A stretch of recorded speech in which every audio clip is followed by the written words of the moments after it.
Reitero que nos sentimos muy honrados, como siempre, de tener este diálogo democrático con ustedes. Venimos con total apertura, con total disposición y estamos por eso a sus órdenes para poder dialogar, para poder conversar sobre este paquete económico 2018. Nos permitimos hacer una breve presentación para dar contexto. Si me permiten, la expondría yo y después pasaría yo la palabra al subsecretario Mesmacher por si quiere hacer algún comentario o precisión, y estaremos a sus órdenes para responder cuestionamientos y intercambiar comentarios. La que sigue, por favor. Bueno, pues ahí simplemente estamos poniendo varios elementos que lo que nos hablan es que hemos tenido un contexto muy complicado los últimos 2 años, pero muy complicado sobre todo acentuadamente el último año. Hemos tenido esto que le llamamos choques de distinta naturaleza, tanto externos como internos. Hemos tenido choques que tienen que ver, por ejemplo, con el petróleo a 2 vías, por la vía de la producción, por la vía de los precios. Por la vía de la producción, cuando teníamos Cantarell, llegábamos a producir 3.4 millones de barriles diarios, cuando este año por primera vez vamos a tener menos de 2 millones de barriles diarios. Esto es un choque importante para un país como el nuestro.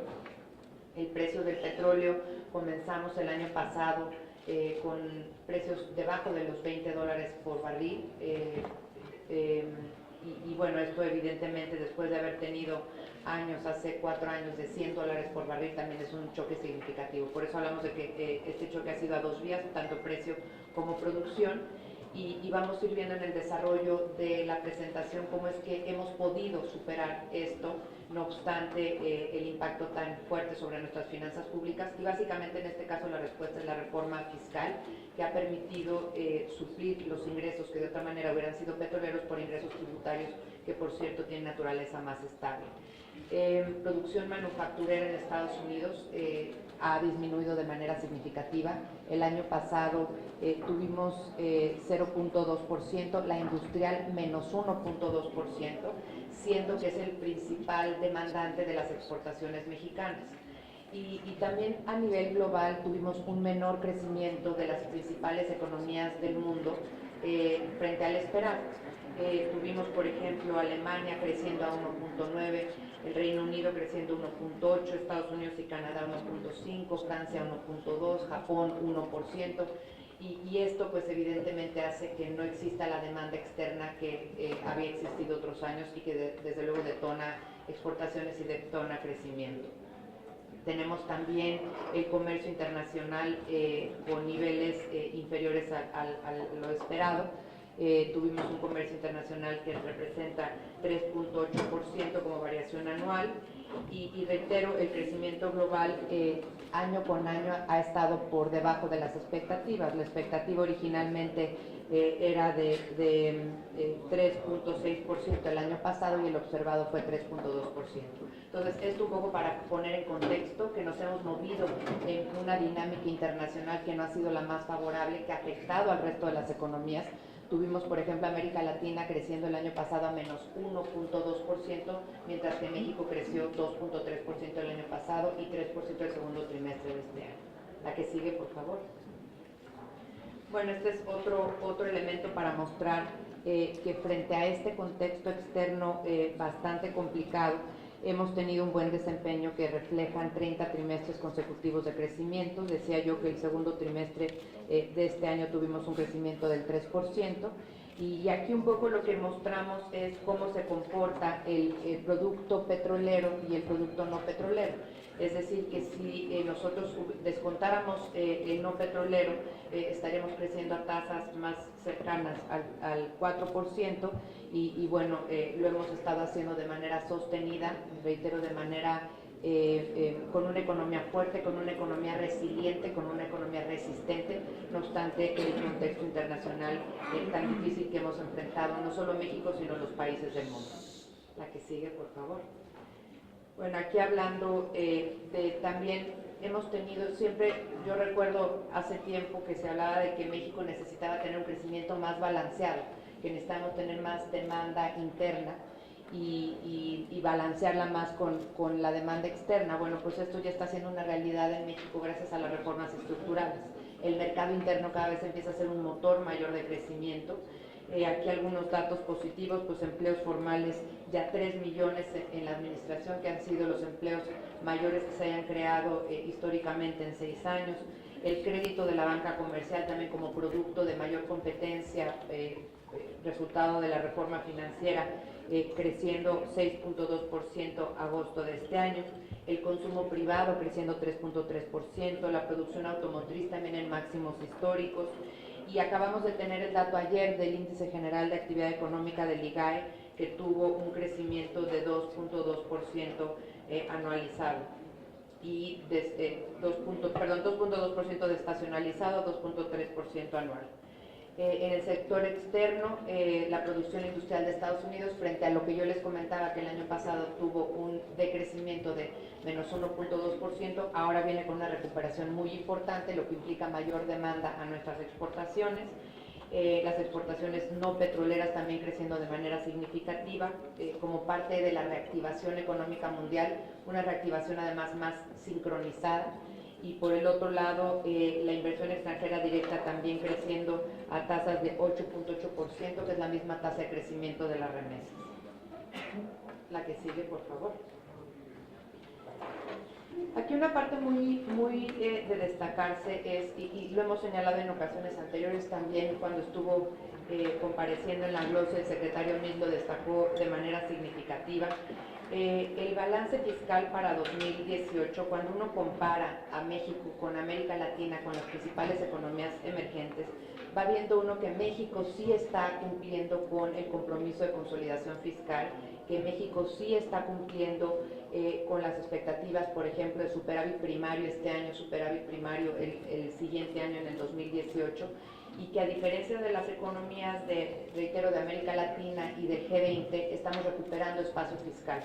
Ahí se ve claramente cómo México recupera espacio fiscal vis-a-vis otras economías que continúan deteriorando su balance fiscal, y ello pues nos permite también hablar de una economía con fundamentos macroeconómicos más sólidos, más robustos, y que estamos al final del día pudiendo entregar este 2017, reitero, una economía que pese al contexto tan complicado y tan complejo, está dando buenos resultados.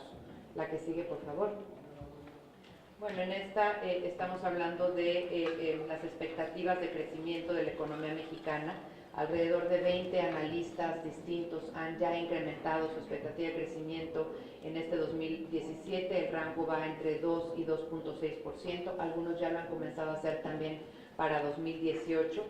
Y bueno, varias de estas valoraciones, no solo desde luego las mejores expectativas de crecimiento, pero que estemos cumpliendo con el proceso de consolidación fiscal, con nuestras metas fiscales, y otras variables como la propia que yo señalaba del empleo, también han hecho que los mercados nos vean con buenos ojos, que México tenga credibilidad porque hemos cumplido nuestros compromisos fiscales, y que incluso agencias calificadoras estén mejorando la perspectiva de nuestro país. Creo que viene en una lámina siguiente. La que sigue, por favor.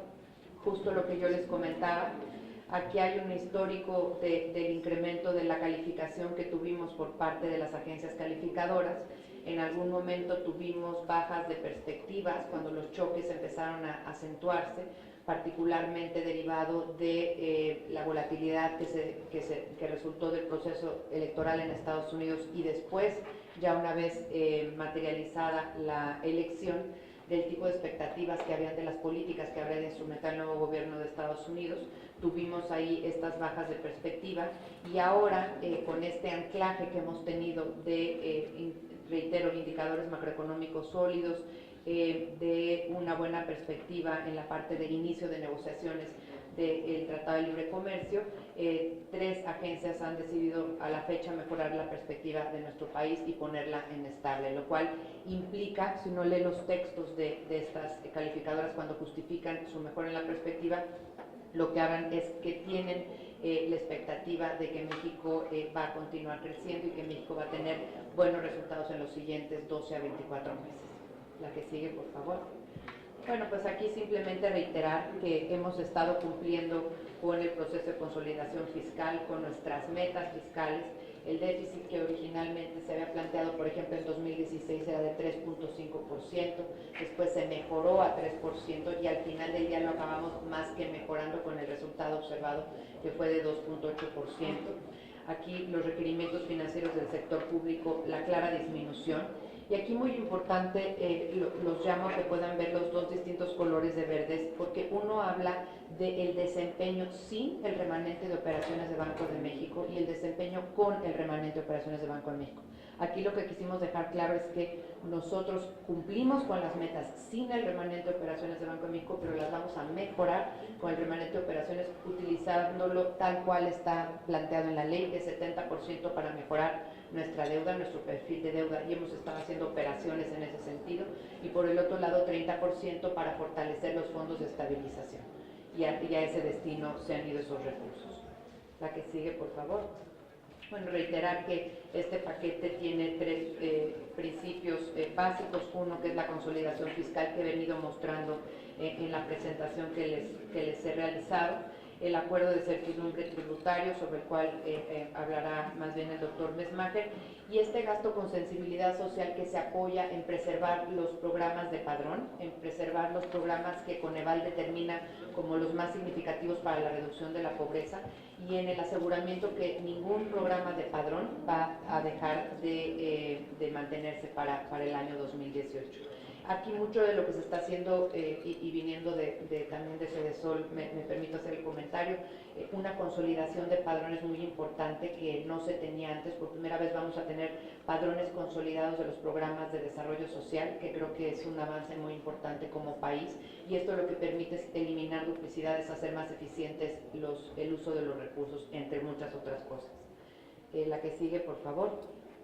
Bueno, ahí les establezco lo que se propuso en el marco macroeconómico, con estimaciones realistas y prudentes en su momento, cuando fueron entregados, para, por una parte, tener una política fiscal responsable y tomar medidas oportunas en este contexto tan complejo a nivel internacional que estamos experimentando, y que todos los días estamos viendo pues algo de volatilidad, no solo respecto del peso, sino algo de volatilidad respecto de las principales monedas emergentes, pues porque hay incertidumbre en temas geopolíticos, hay incertidumbre en temas de política monetaria en Estados Unidos, o quizá un poco más de certidumbre del proceso de normalización monetaria en Estados Unidos, y eso pues genera ciertas expectativas en los mercados. Aquí pues están los rangos de crecimiento de 2017 y 2018, tanto el rango 2.6 como el puntual 2.2 para 2017, el rango 2 a 3 de 2018 con el puntual 2.5, la inflación de este año 5.8%, la del año que entra ya convergiendo en el rango establecido por Banco de México, 3%, el promedio de la administración estará en alrededor de 3.9%, que será uno de los más bajos de los últimos años. El tipo de cambio, como ustedes saben, tuvo un ajuste para 2018 por parte de la Cámara de Diputados, de la Comisión de Hacienda, de 18.1, como originalmente se había planteado, a 18.4. La tasa de interés la estamos estableciendo en 7%, que habla de una estabilización de la política monetaria, que, como ustedes saben, ha venido siendo prudentemente reactiva por parte de Banco de México. Y por el otro lado, también el precio del petróleo, que sufrió un ajuste de 43 a 48.5%. Yo finalizaría nada más mi presentación haciendo dos comentarios respecto de estos ajustes que se hicieron en la Cámara de Diputados, diciendo que se encuentran dentro del rango realista, dentro del rango que marca la ley de presupuesto y disciplina, porque este rango tiene rango en la parte baja, rango en la parte alta, y al final del día el hecho de que hayan hecho este cambio en la Cámara de Diputados nos ubica en el rango que marca la ley, pero al final del día contando un elemento muy importante de la estrategia de cobertura, sobre todo petroleras, que implica que por una parte tengamos la posibilidad de utilizar los mercados para poder hacer operaciones tipo put, que fueron las que hemos realizado durante todo este año, y digamos socializar el riesgo en los mercados internacionales, pero por el otro lado también hablar de que por primera vez tenemos muy robustecidos nuestros fondos de estabilización petrolera con casi 200 mil millones de pesos por primera vez. Entonces esto no es de ahorita, esto viene de años y años en donde hemos venido fortaleciendo en base a la ley que se aprobó en esta Cámara en su momento, los recursos que tenemos ahora en los fondos, y los fondos pues nos han permitido tener esta estrategia de coberturas que, reitero, tiene estas dos vertientes que señalo. Así es que yo dejaría aquí la presentación y reitero que estamos aquí para escucharlos, para dialogar con ustedes, y me honra desde luego estar en este encuentro con ustedes, senadoras y senadores. Muchas gracias, subsecretaria. Al contrario, siempre bienvenida. Le concedemos el uso de la voz al señor subsecretario de Ingresos, el doctor